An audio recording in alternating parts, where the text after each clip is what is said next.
राधे राधे प्रिय भक्तों, आज हम आपको सुनाएंगे पितृपक्ष की कथा। यह चमत्कारी कथा सुनने से आपको पितृदोषों से मुक्ति मिलती।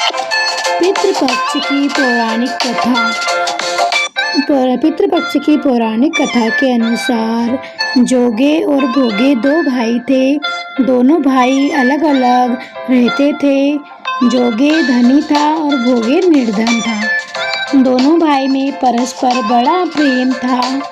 जोगे की पत्नी को धन का अभिमान था, किंतु भोगे की पत्नी बड़ी सरल हृदय थी। पितृपक्ष आने पर जोगे की पत्नी ने उससे कहा, पितरों का श्राद्ध करने के लिए कहा तो जोगे इसे व्यर्थ का कार्य समझकर टालने की चेष्टा करने लगा, किंतु उसकी पत्नी समझदार थी कि यदि ऐसा नहीं करेंगे तो लोग बातें बनाएंगे। फिर उसे अपने मायके वालों को दावत पर बुलाने और अपनी शान दिखाने का यह उचित अवसर लगा। अतः वह बोली, आप शायद मेरी परेशानी की वजह से ऐसा कह रहे हैं, किंतु इसमें मुझे कोई परेशानी नहीं होगी। मैं भोगे की पत्नी को बुला लूंगी, दोनों मिलकर सारा काम कर लेंगी। फिर उसने जोगे को अपनी पीहर न्योता देने के लिए भेज दिया। दूसरे दिन उसके बुलाने पर भोगे की पत्नी सुबह सवेरे आकर काम में जुट गई। उसने रसोई तैयार की, अनेक पकवान बनाए। फिर सभी काम निपटाने के बाद अपने घर आ गई।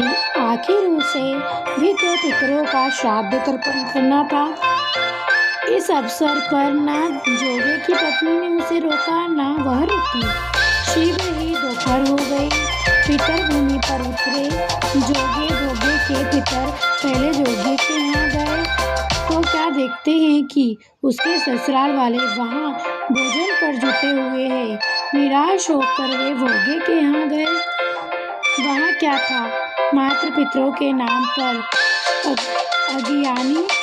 अगियारी दे दी गई थी।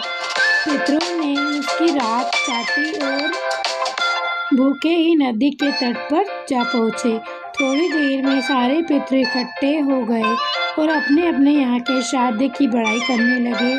जोगे वगैरह के पितरों ने भी अपनी आप बीती सुनाई। फिर वे सोचने लगे, अगर भोगे समर्थ होता तो शायद उन्हें भूखा न रहना पड़ता, मगर भोगे के घर में तो 2 जून की रोटी भी खाने को नहीं थी। यही सब सोचकर उन्हें भोगे पर दया आ गई। अचानक वे नाच कर गाने लगे, भोगे के घर पर धन हो जाए, भोगे के घर में धन हो जाए। साँझ होने को हुई। भोगे के बच्चों को कुछ खाने को नहीं मिला था। उन्होंने माँ से कहा, भूख लगी है। तब उन्हें टालने की गरज में भोगे की पत्नी ने कहा, जाओ आंगन में ओदी